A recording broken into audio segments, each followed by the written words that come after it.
Hello നമസ്കാരം. Kerala സ്ട്രൈക്കേഴ്സിന്റെ official ജേഴ്സിയാണ് ഈ വരുന്ന 18-ാം തീയതി. കേരള സ്ട്രൈക്കേഴ്സും മുംബൈയും തമ്മിലുള്ള മത്സരം വിശാഖപട്ടണത്ത് നടക്കുകയാണ്. ജിയോ ഹോട്ട്സ്റ്റാറിൽ മത്സരമുണ്ട്, മറക്കാതെ കാണുക. എന്നെ സംബന്ധിച്ച് ഞാൻ വ്യക്തിപരമായിട്ടുള്ളൊരു വലിയ സന്തോഷം പങ്കുവയ്ക്കാനാണ് വരുന്നത്. ഒരിക്കൽ ലാലേട്ടൻ ധരിച്ച ഒരു ജേഴ്സിയാണ് കേരള സ്ട്രൈക്കേഴ്സിൻ്റെത്. ഇന്ത്യയിലെ തന്നെ ഏറ്റവും വലിയ സെലിബ്രിറ്റി ഇവൻ്റാണ്, സെലിബ്രിറ്റി ടൂർണമെൻ്റാണ്. സൽമാൻ ഖാൻ ഉൾപ്പെടെയുള്ള ബോളിവുഡിൽ നിന്നും ലാലേട്ടൻ ഉൾപ്പെടെയുള്ളവർ മലയാളത്തിൽ നിന്നും പങ്കെടുത്ത മത്സരിച്ച ഒരു വലിയ ഷോയുടെ ഭാഗമാകാൻ എനിക്ക് കഴിഞ്ഞതും സ്വപ്നങ്ങൾക്ക് പിന്നാലെ യാത്ര ചെയ്തത് നേടിയെടുക്കാൻ ശ്രമിച്ചതിൻ്റെ ഫലമായിട്ടാണ്. ഞാൻ എപ്പോഴും പറയും, അതൊരു മോട്ടിവേഷൻ്റെ ഭാഗമായിട്ടൊന്നുമല്ല. ഒരുപാട് സ്വപ്നങ്ങൾ കാണും, അതിനുവേണ്ടി ആത്മാർത്ഥമായി പരിശ്രമിക്കും. ഈ സക്സസ് ആയിട്ടുള്ളവരും സക്സസ് ആകാതെ പോയവരും തമ്മിലുള്ള വ്യത്യാസം ഞാൻ പറഞ്ഞുതരാം. സക്സസ് ആയിട്ടുള്ളവർ സ്വപ്നം കാണും, സ്വപ്നം കണ്ടാൽ അത് പരിശ്രമിക്കും, പരിശ്രമിച്ചിട്ട് അത് നേടിയെടുക്കാൻ ശ്രമിക്കും. അങ്ങനെ നേടിയെടുക്കാൻ വേണ്ടിയിട്ടുള്ള യാത്രകൾ തുടരുമ്പോൾ ഒരു വിഭാഗം ആൾക്കാർ സ്വപ്നം മാത്രം കണ്ടുകൊണ്ടിരിക്കും. സ്വപ്നം മാത്രം കാണുക എന്നുള്ളതല്ല, അത് നേടിയെടുക്കാൻ വേണ്ടിയിട്ടുള്ള നിങ്ങളുടെ പരിശ്രമം നിങ്ങളെ അതിലേക്ക് എത്തിക്കും. ഞാനിത് ഇത്രയും വലിയൊരു സന്തോഷം പങ്കുവയ്ക്കുന്നതിൻ്റെ കാരണം, ഞാൻ ഒരുപാട് സ്വപ്നം കണ്ടിട്ടുണ്ട്. ക്രിക്കറ്റ് കളിക്കുന്ന സമയത്ത് ഞാൻ പണ്ട് എൻ്റെ സിനിമ എടുത്ത സമയത്ത് അജു വർഗീസ് എന്നെക്കുറിച്ച് പറഞ്ഞത് നിങ്ങൾക്കൊന്ന് കേൾക്കാം. സംവിധായകനാവാൻ സ്വപ്നം കണ്ട ഒരാളാണെന്ന് എനിക്ക് തോന്നുന്നില്ല. ചെറുപ്പത്തിലെ ഗംഭീരമായിട്ടൊരു ക്രിക്കറ്റ് പ്ലെയറാണ്. ഗംഭീരമായി വിദ്യാഭ്യാസം നടന്നുകൊണ്ടിരുന്ന സമയത്ത് സ്കൂളിലൊക്കെ ഫസ്റ്റ് ആയിട്ടാണ് SSLC പാസ്സാവുന്നത്. അപ്പൊ അതുകൊണ്ട് തന്നെ ഈ IAS IPS ഒക്കെ ആയിരുന്നു ലക്ഷ്യം. പോയി വേറൊരു വഴി കൂടെ പോകുന്നതെന്ന് കണ്ടപ്പോഴത്തേക്ക് അതൊക്കെ നിർത്തിയപ്പോഴത്തെ ലൈഫിൽ എന്തെങ്കിലും ആകണം.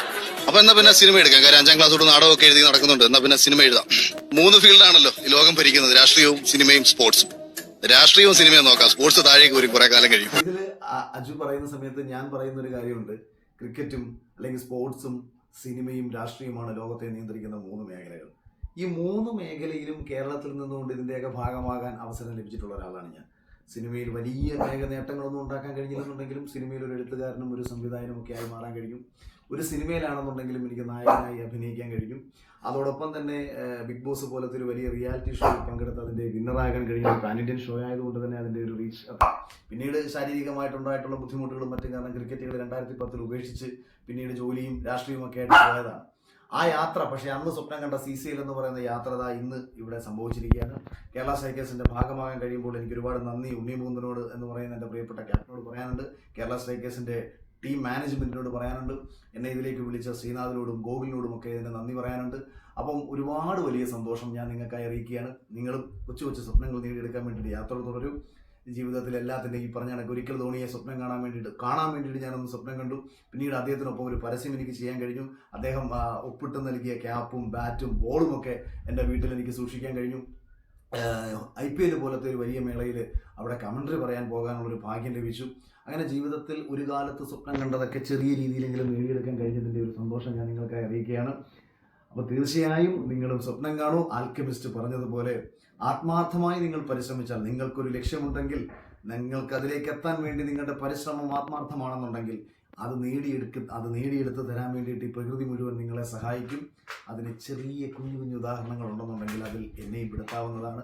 ഒന്നുമല്ലാതെ എവിടെയോ കിടന്ന ആക്ഷേപങ്ങളും പരിഹാസങ്ങളും ഒക്കെ കേട്ട് നശിച്ചു പോകേണ്ടിയിരുന്ന ഒരു പയ്യൻ, നാട്ടുകാരുടെയും കൂട്ടുകാരുടെയും ഒക്കെ പരിഹാസങ്ങൾ കേട്ടിട്ട് നശിച്ചു പോകാതെ നിങ്ങൾ ഇന്നീ കാണുന്ന ഈ നിലയിൽ എത്തിയതിന് ശേഷം വിമർശകരെ ഉണ്ടാക്കുന്നുണ്ടെന്നുണ്ടെങ്കിൽ അത് തന്നെയാണ് എൻ്റെ നേട്ടമെന്ന് ഞാൻ ചിന്തിക്കുകയാണ്. അപ്പം ധൈര്യമായിട്ട് മുന്നോട്ട് പോകാൻ വേണ്ടിയിട്ട് ഞാൻ നിങ്ങളോട് പറയുകയാണ്. ജനുവരി 18-ാം തീയതി കേരള സ്ട്രൈക്കേഴ്സിൻ്റെ മത്സരം നിങ്ങൾ തീർച്ചയായിട്ടും കാണണം. ജിയോ ഹോട്ട്സ്റ്റാറിൽ മത്സരമുണ്ട്.